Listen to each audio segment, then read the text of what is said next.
Are you failing to get any spring week, summer internships or grad offers? Well, it could be because of this very common oversight. Hey guys, welcome back to ASURE, and in today's video I want to walk you through how to create a strong cover letter, which, if written correctly, can really help you stand out against other candidates. Now without further ado, let's get straight into the video. So first things first, a cover letter is basically a one-page document where you outline your motivations for applying for a job at a particular firm and why you think you're a good or suitable candidate for the position. Now there are two main ways in which people fail to take advantage of a cover letter. The first is that they don't write a cover letter at all.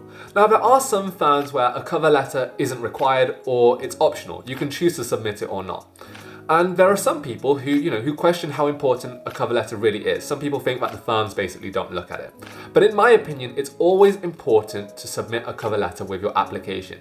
And that's because I personally believe that you should never give the firm a reason to reject you. These investment banks and consulting firms, they receive thousands and thousands of applications every single year. So don't let them reject you immediately just because you didn't put the effort in to submit a cover letter with your application. The second way people fail to take advantage of a cover letter is that they submit the same cover letter to every single firm.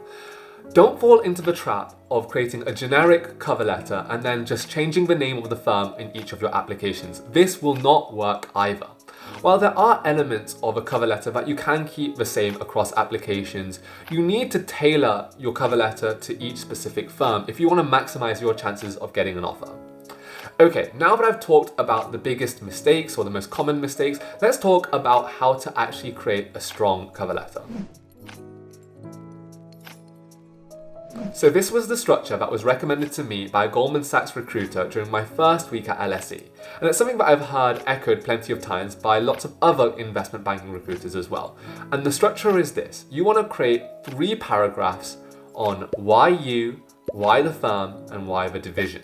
Now it's up to you which order you want to write these paragraphs in. I've experimented with pretty much every single order possible, and the one that works best for me is why the firm, why the division, and why you. And that's just because I thought that it flowed the best. For me, demonstrating early on that you understand the culture and the business model of the division that you're applying to, it basically set you up quite naturally to then talk about why you had the right combination of skills and mindset to succeed in that culture and in that division. Okay, let's break down each of these paragraphs one by one. In this paragraph, you basically want to explain what it is about the firm that interests you so much. And the way I like to do this is talk about one cultural reason and one technical reason why you find the firm interesting. So a cultural reason could be something like, what are their values? Or have they got a cool employee initiative? Or have they done something in the community that you particularly align with? And then a technical reason could be anything like, do they have a unique methodology or process to the way they do things? Has there been a recent deal that they've done that sparked your interest? Or have they been innovative recently and launched a new product? So the easiest way to write this paragraph is to first do lots and lots of research. Go through the company's website in lots of detail, read through any announcements that they've put on their website, read any newspaper articles about them. If it's a finance job and you're a uni student, you should have free access to the FT, so see if there's anything positive about them on there. Now, anything that you find interesting, copy the link into a separate Word document and copy and paste the key paragraphs from that article. Once you've had a scroll through or had a look through everything that you can find, then go back to this Word document and have a read through and see all the things that you found interesting. And then start trying to see if you can come up with a good structure for this paragraph. Keep in mind that this is just your brainstorming phase, so you're unlikely to actually use all of the contents. You might just only pick 1 or 2 points to then actually expand upon in your cover letter. When it comes to actually writing the paragraph, you want to talk about something that the firm has done and then link it back to yourself wherever possible. Say for example you're applying to a strategy consulting firm and they have a unique process or methodology behind their consulting. Why is that appealing to you? Is it because you're equally or similarly logical and analytical by nature? If they have an employee initiative, what does it mean for your career development or prospects? Something like that. Tie it back to yourself. Finally, if you're going to talk about a firm's achievements or accolades, try and contextualize it in relation to the wider industry or macro trends.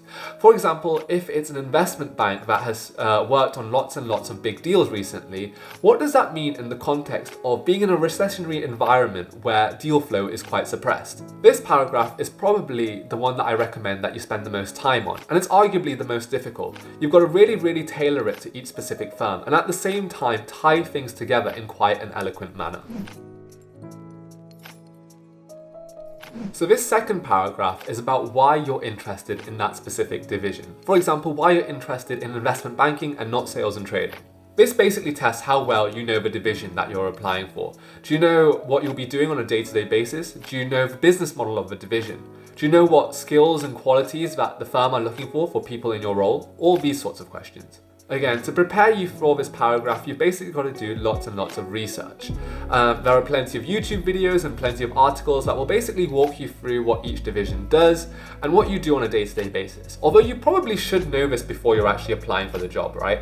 For key qualities that you need to have, often the job description will have these listed. So all you have to do is copy and paste it and then chuck it back into that Word document I mentioned earlier. Once you've added in all this information into the Word doc, have a read through it all and have a think about what it actually is about the division that actually interests you. If the only answer that you can think of is that it pays a good salary, perhaps this division isn't the right one for you.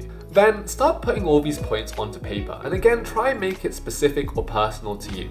For example, investment banking is known for the complexity and variety of its transactions. Why are those elements or characteristics attractive to you specifically? Whatever your reason, make it personal to you. The entire aim of this is to not make it generic. Fortunately, with this paragraph, assuming that you're applying to the same division at all the different investment banks, you only need to write once and then you should be able to reuse it for the most part in your other cover letters. Okay, so even though at this stage of the cover letter, you've already dropped a few hints as to why you're the ideal candidate by linking the previous two paragraphs back to you, this paragraph is where you really drive home that message further. Whatever skills or attributes you haven't mentioned in the first two paragraphs, drop them in here. And again, don't say something generic like, I have great communication skills, so I'd be a great fit. Really sell a story and show that you understand the role. For example, you could say something like, being president of X society, I did Y tasks, and this really fortified my interpersonal and communication skills. This will be instrumental on the job when doing Z. And once you've finished this paragraph and then added in a short conclusion, you're pretty much good to go with your cover letter. That's it. And it shouldn't be more than one page, guys, so don't write a whole dissertation. So that brings me to the end of this video. If you did enjoy it or found it useful, please like and subscribe to the channel. And if you're looking for more personal advice or want to purchase my proven successful cover letters that I myself have written, why don't you go check out ASURE.uk, my website. Finally, if you're looking to level up your CV, why don't you check out this video here. Thanks guys, and see you soon.